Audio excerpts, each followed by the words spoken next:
നിങ്ങളുടെ ഇഷ്ട പരമ്പരകൾ എക്സ്ക്ലൂസീവായി സൺ നെക്സ്റ്റ് ആപ്പിലൂടെ തികച്ചും ഫ്രീ ആയി. ഇപ്പോഴേ ആപ്പ് ഡൗൺലോഡ് ചെയ്യൂ.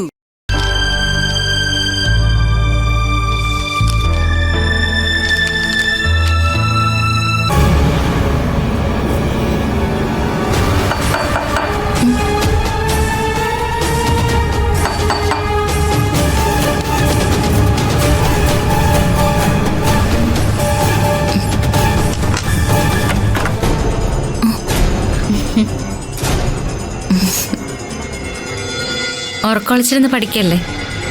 കട്ടൻ കാപ്പിയാ. ഒരു കട്ടൻ കാപ്പി കിട്ടിയിരുന്നെങ്കിൽ ഞാൻ ഇപ്പൊ വിചാരിച്ചതേ ഉള്ളൂ. താങ്ക്സ്. ഞാൻ നേരത്തെ നോക്കുമ്പോഴും കുഞ്ഞിരുന്ന് പഠിക്കായിരുന്നു. നല്ല ചുക്കും കുരുമുളകും ഒക്കെ ചേർത്തിട്ടുണ്ട്. നല്ല കാപ്പിയാ, കുടിച്ചോ.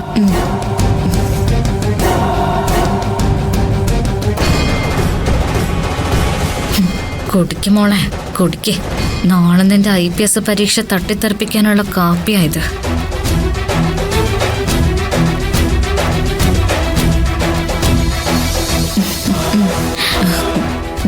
ഈ ഫ്ലാസ്കിൽ കുറച്ച് കാപ്പിയുണ്ട്. ഉറക്കം വരുമ്പോ കുടിക്കാം. ശരി ശരി, ഗുഡ് നൈറ്റ്.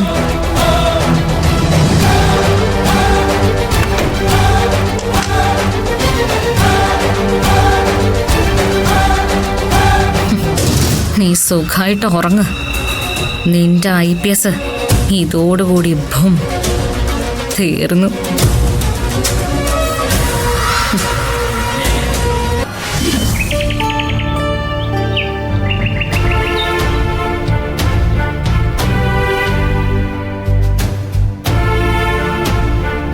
ഭഗവാനെ, ഈ വീടിന്റെ തലവര മാറ്റി എഴുതുന്ന ദിവസമായി ഇന്ന്.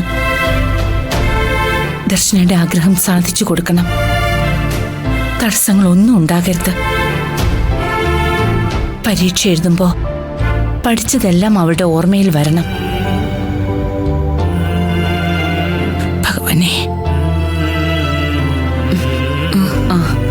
വാ, വന്ന് പ്രാർത്ഥിക്കാം.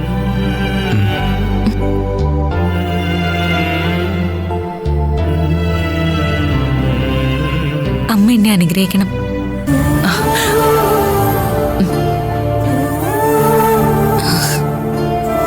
എന്റെ അനുഗ്രഹം എപ്പോഴും മോളുടെ കൂടെയുണ്ട്. അപ്പോ എന്റെ അനുഗ്രഹം വേണ്ടേ? വേണമെങ്കിൽ എന്റെ കാലോട്ട് അനുഗ്രഹം മേടിക്കാം. അനുഗ്രഹിക്കാൻ ഞാൻ റെഡിയാ. നിന്റെ അനുഗ്രഹം ആർക്കു വേണം? ഈശ്വരന്റെ അനുഗ്രഹം മാത്രം മതി ദർശനയ്ക്ക്. ശരി, വേണ്ടെങ്കി വേണ്ട. എന്റെ ഒരു അനുഗ്രഹം വേസ്റ്റ് ആയെന്ന് ഞാനങ്ങ് വിചാരിച്ചോളാം. സാരമില്ല, നാളെ ഞാൻ മറ്റാർക്കെങ്കിലും കൊടുത്ത് കാശാക്കിക്കോളാം.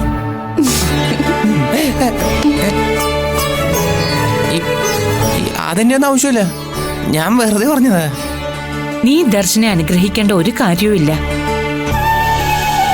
ഭർത്താവിന്റെ അനുഗ്രഹമല്ല, സ്നേഹവും കാരുണ്യവും കരുതലുമാണ് വേണ്ടത്. ദർശനയുടെ കാര്യത്തിൽ എന്റെ മോനത് അവോളം കൊടുക്കുകയും ചെയ്യുന്നുണ്ട്. എല്ലാത്തിനും കൂടെ നിന്ന് ശക്തമായി സപ്പോർട്ട് ചെയ്യുന്നുമുണ്ട്. ഇതിൽ കൂടുതൽ ഒരു ഭാര്യയ്ക്ക് ഭർത്താവിന്റെ എന്ത് അനുഗ്രഹമാണ് വേണ്ടത്? അപ്പൊ ഒരു ഭർത്താവിന്റെ റോളിൽ ഞാൻ വിജയിച്ചു. രൂപേഷേട്ടൻ കൂടെ നിന്നില്ലായിരുന്നെങ്കിൽ ഞാൻ ഒരിടത്തും എത്തില്ലായിരുന്നു. ദൈവങ്ങളെക്കാൾ എത്രയോ മുകളില എന്റെ മനസ്സിൽ രൂപേഷേട്ടന്റെ സ്ഥാനം. കേട്ടില്ലേ നിന്റെ ഭാര്യ പറയുന്നത്? മാതാപിതാ ഗുരു ദൈവം എന്ന് നീ കേട്ടിട്ടില്ലേ? മാതാവും പിതാവും കഴിഞ്ഞിട്ടേ ഉള്ളൂ ദൈവം പോലും. പിന്നെ ഗുരുജനങ്ങൾ, കുടുംബത്തിലെ മുതിർന്നവർ, എല്ലാവരുടെയും അനുഗ്രഹം ഉണ്ടെങ്കിലേ ഒരു നല്ല കാര്യം നടക്കൂ. നമ്മുടെ കുടുംബത്തിലെ എല്ലാവരുടെ അനുഗ്രഹം മേടിച്ച ഒരു നല്ല കാര്യം നടന്ന പോലെ തന്നെ. മറ്റുള്ളവരുടെ മനസ്സിൽ എന്താണെന്നോ അവരെങ്ങനെ വിചാരിക്കുന്നോ എന്നോ അല്ല നമ്മൾ ചിന്തിക്കേണ്ടത്. നമ്മുടെ മനസ്സിന്റെ നന്മയും എളിമയും നമ്മുടെ പെരുമാറ്റത്തിൽ ഉണ്ടാവണം. അതുമാത്രം മതി. ഈശ്വരൻ നമ്മളെ അനുഗ്രഹിക്കും. എന്റെ അച്ഛനും അമ്മയ്ക്കും വേണ്ടി എനിക്ക് ജീവിതത്തിൽ ഒന്നും ചെയ്യാൻ സാധിച്ചിട്ടില്ല. ഇതെങ്കിലും എനിക്ക് ചെയ്യണം.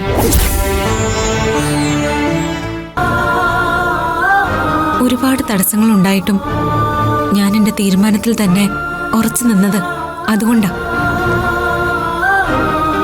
പരുവത്തൂരിലെ ഈശ്വരന്മാരുടെ മുൻപിൽ ഞാൻ എൻ്റെ മനസ്സിന്റെ ഭാരം ഇറക്കി വെച്ച് പ്രാർത്ഥിച്ചു. എന്റെ പ്രാർത്ഥന ഭഗവാൻ കേട്ടു. ഇക്കാര്യത്തിൽ മാത്രമല്ല, മറ്റു പല കാര്യത്തിലും എനിക്കിപ്പോ സന്തോഷമേ ഉള്ളൂ. ഇതുവരെ എന്നെ കൊണ്ട് എത്തിച്ചല്ലോ. ഇനിയും എന്റെ ലക്ഷ്യത്തിലേക്ക് ഈ ഭഗവാൻ എന്നെ കൊണ്ടെത്തിക്കും. എനിക്ക് ഉറപ്പാ അമ്മേ. അമ്മയും രൂപേഷേട്ടനും എന്റെ ഒപ്പം ഉണ്ടായിരുന്നാൽ മാത്രം മതി. ഞാനിങ്ങനെ കട്ടയ്ക്ക് കൂടെ നിൽക്കുന്നത് അതുകൊണ്ട് മാത്രമല്ല. പിന്നെ അല്ല, പിന്നെ IPS കിട്ടിയാൽ മാത്രമേ ഒരു കുഞ്ഞിക്കാല് കാണുമെന്ന് ദർശന പറഞ്ഞതുകൊണ്ടാ. എത്രയും പെട്ടെന്ന് IPS കിട്ടാൻ ഞാനും പ്രാർത്ഥിക്കുന്നത്. എനിക്ക് IPS മാത്രമല്ല, ഒരു കുഞ്ഞിക്കാലും വലിയ കാര്യം. എന്തൊക്കെയാ രൂപേഷേട്ടായി പറയുന്നത്? നാണക്കേട്. അമ്മ നിൽക്കുമ്പോഴാണോ ഇങ്ങനെയൊക്കെ പറയുന്നത്? അവൻ പറഞ്ഞതിൽ ഒരു തെറ്റുമില്ല. ഇത് രണ്ടും ഈ കുടുംബത്തിന് വേണ്ട കാര്യം തന്നെയാ. IPSഉം വേണം, നിങ്ങൾക്ക് കുഞ്ഞുങ്ങളും വേണം. പക്ഷേ എല്ലാത്തിനും ഈശ്വരൻ അനുഗ്രഹിച്ചാലേ പറ്റൂ, അല്ലാതൊന്നും നടക്കില്ല. അതുകൊണ്ട് രണ്ടുപേരും നന്നായി പ്രാർത്ഥിക്ക.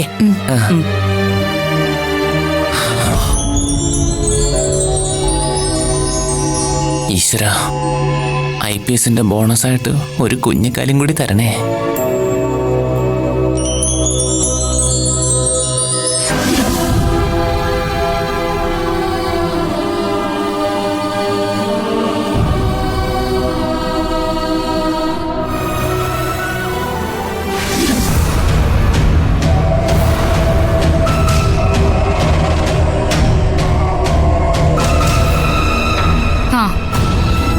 ഇവിടെയാ ഇന്നലെ നിന്റെ കയ്യിൽ നിന്ന് വെള്ളം വീണേ. അതുമൂലം ഉണ്ടായ പ്രശ്നങ്ങളൊക്കെ അറിയാലോ. എടി, സത്യം പറഞ്ഞ് ഞാൻ പേടിച്ചുപോയി. ഞാൻ ഇവിടുന്ന് താഴേക്ക് ഇറങ്ങുമ്പോ നിഖിലേട്ടനും രഞ്ജന ആന്റി ഇവിടെ നിൽക്കുന്ന കണ്ടു. ഞാൻ തിരിച്ച് അപ്പൊ തന്നെ മുകളിലേക്ക് കയറി. അല്ല, നീ എന്തിനാ താഴേക്ക് വന്ന്? ഞാൻ കുറച്ച് വെള്ളം എടുക്കാൻ വന്നതാ. അവരെ കണ്ടതുകൊണ്ട് ഞാൻ തിരിച്ച് അപ്പൊ തന്നെ മുകളിലേക്ക് കയറി. ആ കുപ്പിയുടെ അടപ്പ് തുറന്നുപോയി. അപ്പോഴേ വെള്ളം വീണത്.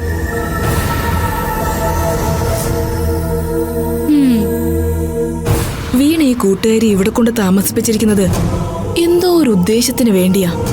അല്ലാതെ വെറുതെ ഒരുത്തി എന്തിനാ ഇവിടെ കൊണ്ടുവന്ന് താമസിപ്പിക്കുന്നത്? ഇനി ഇവളും നിഖിലും തമ്മിൽ വേറെന്തെങ്കിലും ബന്ധമുണ്ടോ?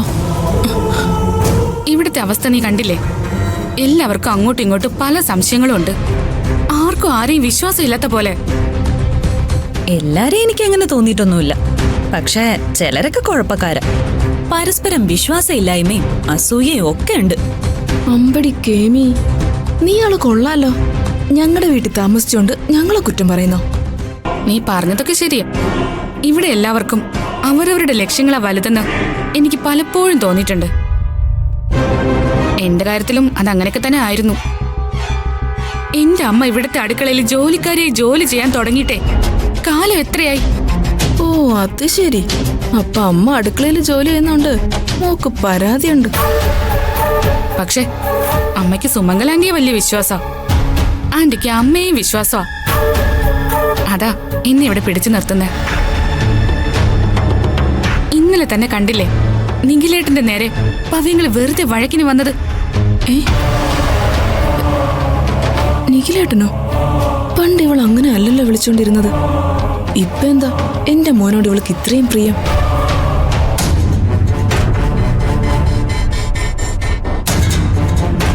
ഇനി അവന്റെ മനസ്സിലുള്ള പെണ്ണ് ഇവളാണോ? എന്റെ ഈശ്വര, ചതിച്ചോ? എങ്കിൽ ഇവളെ ഞാൻ കൊല്ലും.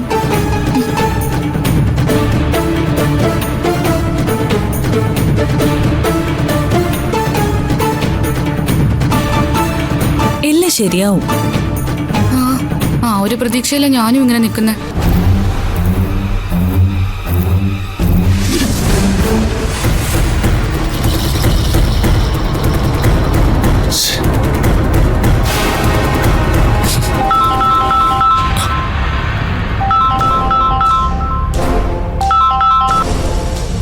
Hello Samool sir.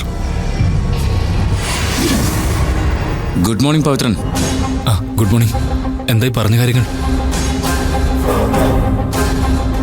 ഒന്നുകൊണ്ടും പേടിക്കണ്ട, എല്ലാം നമ്മൾ തീരുമാനിച്ചതുപോലെ തന്നെ നടക്കും. ഇന്ന് ദർശന എക്സാം എഴുതാതിരിക്കാൻ വേണ്ട എല്ലാ കാര്യങ്ങളും നമ്മൾ ചെയ്തിട്ടുണ്ട്. അതെ, ഒരിടത്തും ലൂസായി പോകരുത്. പ്ലാനിങ് കൃത്യമായിരിക്കണം. തൻ്റെ കുടുംബത്തിന്റെ സമാധാനവും എൻ്റെ ജോലിയും കളഞ്ഞവളാ ദർശന. അവളെ ഞാൻ വെറുതെ വിടുമെന്ന് പവിത്രന് തോന്നുന്നുണ്ടോ? അവളുടെ ജാതകം ഇനി ഞാൻ പ്ലാൻ ചെയ്ത പോലെ ആയിരിക്കണം. അതിനി അധികം കാത്തിരിക്കേണ്ടി വരില്ല. എൻ്റെ ജോലി കളഞ്ഞപ്പോൾ അവൾ ഒരു കാര്യം മറന്നുപോയി. മുറിച്ചിട്ടാലും മുറി കൂടി വരുന്ന മൂർഖൻ പാമ്പാണ് ഞാനെന്ന്. അതവൾ അറിയാൻ പോകുന്നതേ ഉള്ളൂ. അവിടെയുള്ള ജോലിക്കാരിയെ പറഞ്ഞുവിടാൻ തയ്യാറായിക്കോളൂ. അതിലും നല്ലൊരു ജോലിക്കാരിയെ നിങ്ങൾക്ക് ഞാൻ തരാൻ പോവല്ലേ. അവളെ ഞാൻ വെറുതെ വിടില്ല. അവളെ ഒരു ജോലിക്കാരിയാക്കി മരുവത്തൂർ നിർത്താൻ താൻ തയ്യാറായിക്കോ? ഒരു ഹൈലി എഡ്യൂക്കേറ്റഡ് ജോലിക്കാരി. അവളാവുമ്പോ നിങ്ങൾക്ക് ശമ്പളവും കൊടുക്കണ്ട, അതും ലാഭം.